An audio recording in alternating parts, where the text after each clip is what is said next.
አርዕስተ ዜና። የአማራው ነጻ አውጪ ፖለቲካ ሰሞኑን ብርጋዴር ጄኔራል አሳምነው ጽጌን በመደገፍና በመቃወም ሁለት ጎራ ተሰልፎ እየተከራከረ መሆኑ ተሰማ።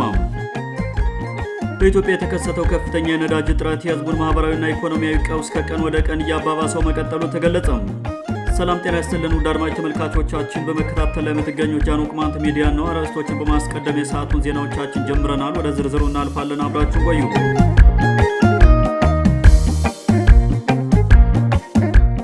የአማራው ነጻ አውጪ ፖለቲካ ሰሞኑን ብርጋዴር ጄኔራል አሳምነው ጽጌን በመደገፍና በመቃወም ሁለት ጎራ ተሰልፎ እየተከራከረ መሆኑ ተሰማ። በለውጥ የግርግር ፖለቲካ ከእስር የተለቀቀው ብርጋዴር ጄኔራል አሳምነው ጽጌ በአዴፓ በኩል ወደ ክልሉ የሰላምና ጸጥታ ቢሮ ኃላፊነት ሲመጣም የአማራ ብቸኛው የነጻነት መሪ ተደርጎ ታይቶ የነበር ቢሆንም ከቅርብ ጊዜ ወዲህ ደግሞ የአማራው ልሂቃን በሁለት ጎራ ከፍሎ እያናከሰው ይገኛል። ክፍፍሉ የጀመረው ከሰኔ 15 ቀን 2011 ዓ.ም ጀምሮ መሆኑን የሚገልጹ ፖለቲከኞች አሳምነው ጽጌ ከጎጃሙ ብአዴን ጎን ተሰልፎ የበጌ ምድር ባለስልጣናትን በጅምላ ረሽኗል የሚለው የፋርጣው ፖለቲከኛ አሳምነው ጸረ አማራ ነው ማለቱንና በጎጃም በኩል ያለው የነዘመነ ካሴው ቡድን ደግሞ የአማራ ትግል ፋና ወጊ የሆነውን አሳምነው ጽጌን ማውገዝ የአማራን ትግል ማፍረስ ነው የሚል አቋም እንዳለው ተናግረዋል። የአማራ ክልል የሚባል የመንግስት መዋቅር ከተፈጠረ 1984 ዓ.ም ጀምሮ በአዴን ውስጥ የፋርጣና የጎጃም ቡድን የሚባል ሽኩቻ የነበር ቢሆንም አሳምነው ጽጌ በ2011 ዓ.ም ባህር ዳር ላይ የወሰደውን እርምጃ ተከትሎ ስንጥቃቱ እየሰፋ መጥቶ ከሀሳብ እስከ ጡንቻ መለካካት የደረሰ ፉክክር ተጀምሯል ተብሏል። ሰሞኑን በተለያዩ ሶሻል ሚዲያ ፕላትፎርሞች ላይ በፋርጣው ፖለቲከኛ በኩል የሚሰነዘረው ፕሮፓጋንዳ አሳምነው ጽጌን ከሰውነት ተራውጥቶ ሰይጣናዊ ወደ ማድረግ በመሸጋገሩም በአሳምነው ጽጌ ስም ብርጌዶችንና ክፍለ ጦሮችን ለሰየመው የፋኖ ቡድን ከፍተኛ ድንጋጤ ፈጥሮበታል ሲሉ አስተያየት ሰጪዎች ገልጸዋል። አሳምነው ጽጌ ዳር ወር 2011 ዓ.ም በፋኖ መስራቹ አቶ ባዩ በዛብህ ጋባዥነት ጎንደር ላይ ከተማውን አማራ ተወላጅ ሃይማኖት አባቶችና ሽማግሌዎችን እንዲሁም ወጣቶችን ሰብስቦም የቅማንትን እጅ ቆርጣለሁ እያለ ሲፎክር በነበረበት ወቅት ምንም አይነት ተቃውሞ ያልነበራቸው የጎጃምና የፋርጣው ፖለቲከኞች በገቡበት አደገኛ የስልጣን ሽኩቻ ሰኔ 15 ቀን 2011 ዓ.ም በጭካኔ መገዳደላቸው አይዘነጋም።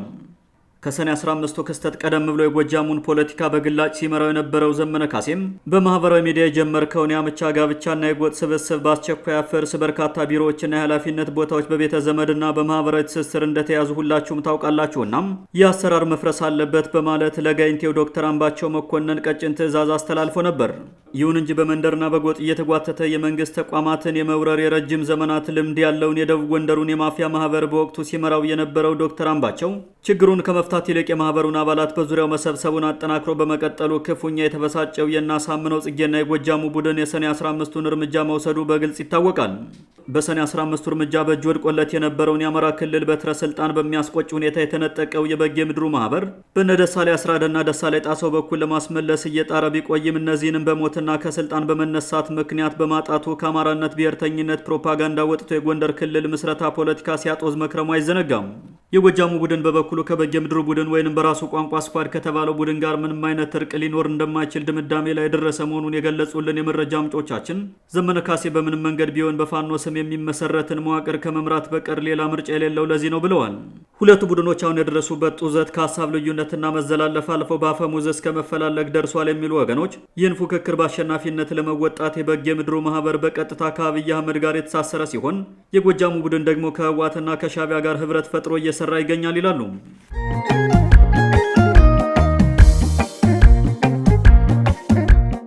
በኢትዮጵያ የተከሰተው ከፍተኛ የነዳጅ እጥረት የህዝቡን ማህበራዊና ኢኮኖሚያዊ ቀውስ ከቀን ወደ ቀን እያባባሰው መቀጠሉ ተገለጸ።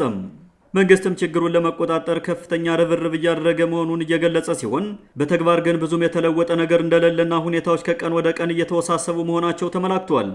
የነዳጅ እጥረቱ በጤናው ዘርፍም ከፍተኛ ጫና እያሳደረ መሆኑን የኢትዮጵያ ቀይ መስቀል ማህበር ባለፈው ማክሰኞ ሚያዝያ 6 ቀን 2018 ዓ.ም ባወጣው መግለጫ አሳውቆ የነበር ሲሆን በማህበራዊ ፌስቡክ ገጹ ያጋራውን መረጃ ወዲያውኑ ከገጹ አውርዶታል። ቀይ መስቀል ማህበሩ በሰዓታት ልዩነት ውስጥ ከፌስቡክ ገጹ ካወረደው መግለጫ ላይ በነዳጅ እጥረት ምክንያት 374 አምቡላንሶች እንደቆሙና ይህን ችግር ለመፍታት ከመንግስት ጋር ተቀራርቦ እየሰራ መሆኑን ገልጾ ነበር። የነዳጅ እጥረቱ በመቶዎች የሚቆጠሩ አምቡላንሶችን ከአገልግሎት ውጭ ማድረጉ ስጋት የፈጠረበት መሆኑን የገለጸው ቀይ መስቀል ማህበሩ መግለጫውን ለምን ከማህበራዊ ድረገጹ እንዳጠፋው ባይታወቅም ብልጽግና በቀጭን ትዕዛዝ መረጃውን እንዲያጠፋ እንዳስገደደው ግን የሚያጠራጥር ነገር አይደለም ተብሏል።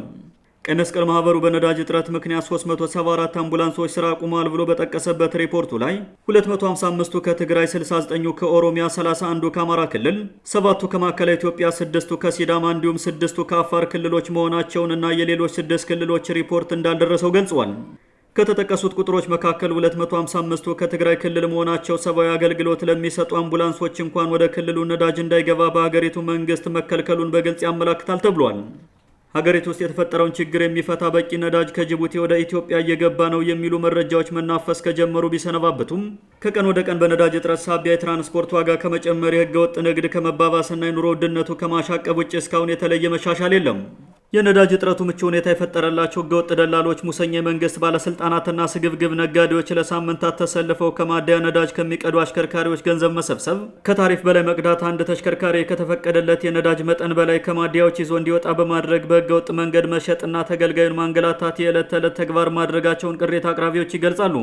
ጃኖ ቅማንት ሚዲያ በዚህ ጉዳይ ያነጋገራቸው የላይ አርማጭሆ፣ የጭልጋና የጎንደር ከተማ ምንጮች መንግስት በነዳጅ ምርት የችርቻሮ ዋጋና በትራንስፖርት ክፍያ ላይ ማሻሻያ ቢያደርግም ህጉን ተከትሎ የሚያስከብር የመንግስት አካል ባለመኖሩ ከዜና ፍጆታ ያለፈ ምንም አይነት ለውጥ የለም ብለዋል።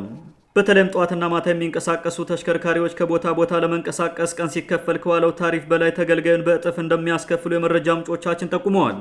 ብዙሃን ወዝበም ለአንድ ጉዞ ብዬ ከሹፌርና ረዳት ጋር አልጣላም፣ ለመንግስት አካል ባመለከትም የሚሰማኝ አካል የለም በሚል ተስፋ መቁረጥ የጠየቁትን እየከፈለ ለዘራፊዎች ምቹ ሆኖ መቀጠሉን ምንጮቻችን አክለው ተናግረዋል። ትራንስፖርት ላይ መብቱን ለማስከበር ጥያቄ የሚያነሳ ተሳፋሪ ካለ አብዛኛው ተጓዥ በሰላም እንድረስበት፣ ከሌለህ አዋጥተን እንከፍልልሃለን በሚል የወንጀል ተባባሪ የሚሆነው የማህበረሰብ ክፍልም ቁጥሩ ቀላል አይደለም። ውድ አድማጮቻችን ለዛሬ የነበሩ ዘገባዎችን ይመስሉ ነበር። መልካም ጊዜ ይሁንላችሁ።